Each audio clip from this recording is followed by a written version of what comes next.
जम्मू कश्मीर के अंदर रैपिडो कवायदो ज़वाबित की खिलाफ वर्जी कर रहे हैं। वो रैपिडो जो चंद मिनटों के अंदर आपको पिक एंड ड्रॉप पॉलिसी के तहत मुख्तलिफ़ जगहों से उठाते हैं, डिफरेंट जगहों पर आपको छोड़ते हैं। तो कहानी यह है कि जम्मू कश्मीर सरकार को जो भनक लगी थी कि शिकायतें मौसूल हुई, गैरकानूनी तरीके से ये तमाम लोग काम करते हैं और बग़ैर लाइसेंस के, बग़ैर कागजात के, और पॉलिसी का कम अज़ कम ये हिस्सा नहीं है, ये हुकूमत ख़ुद मानती है। अब तो यूनियन टेरिटरी के अंदर वैसे ये तो जैसे बाकी गाड़ियों के लिए रूल्स हैं, इन गाड़ियों के लिए भी होने चाहिए। और जब शिकायतें मिली तो आज इस सिलसिले में बाज़ाब्ता तौर पर बाइक या जो टैक्सी सर्विस रैपिडो की थी, इसके ख़िलाफ़ तनाज़ा वैसे भी शुरू हुआ था, वो शिद्दत इख्तियार कर गया है। मकामी जो ऑटो रिक्शा ड्राइवर्स हैं, उनने सर्विस को फ़ौरी तौर पर बंद करने का मुतालबा किया था और चंद दिनों से एहतिजाज भी किया। ड्राइवर कह रहे थे कि रैपिडो और बाकी जो एप्लीकेशन बेस्ड ट्रांसपोर्ट सर्विस हैं, इसकी वजह से उनका रोज़ाना जो पैसा आता था, जो आमदनी थी, थोड़ा बहुत वो कमा लेते थे। हालात की ख़राबी के बावजूद उसमें नुमायाँ कमी आई है और इनका कारोबार बुरी तरीके से प्रभावित हुआ है, मुतासिर हुआ है। इस मामले में जम्मू कश्मीर के ट्रांसपोर्ट कमिश्नर विशेष पाल महाजन ने नोटिस लिया है। एक्स पर उनका पोस्ट भी रात देर गए आपकी नज़रों से गुजरा होगा।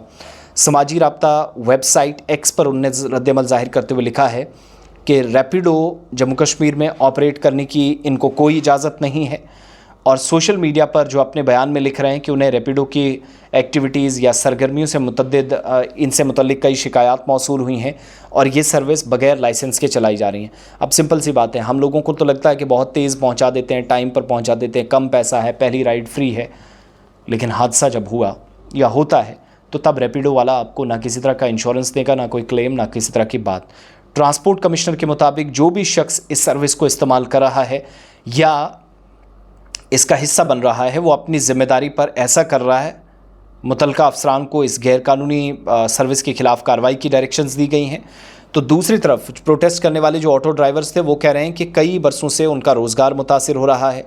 सरकार की तरफ से मुनासिब जो मुदाखलत की जानी चाहिए वो नहीं हुई, संजीदगी नहीं दिखाई गई और इल्ज़ाम यह है कि एप्लीकेशन बेस्ड सर्विस कम किरायों के ज़रिए रिवायती ट्रांसपोर्ट का जो निज़ाम है उसको नुकसान पहुंचा रही है। लेकिन अवामी रद्द-ए-अमल इस पर बिल्कुल मुनक़सिम नज़र आ रहा था। अब हुआ यह है कि कई शहरी जो रैपिडो जैसी सर्विस की हिमायत भी करते हैं, जो जम्मू में कई जगहों पर ब्लैक ऑटो और वो जो ब्लू कलर के और रेड और न जाने कौन कौन से डिफरेंट वो जो प्लेट्स रैपिडो पे लगी हैं, रैपिडो के अलावा जो काम कर रहे थे प्लेट्स वाले ऑटो, तो उनके लिए मुसीबत इन लोगों ने की है। अब ऑटो ड्राइवर्स कह रहे थे जब हमें 10-10 किलोमीटर का दायरा दे दिया गया, हम पर प्लेट्स लगी, तो इन पर भी लगना चाहिए, पता तो चले ये रैपिडो सर्विस है।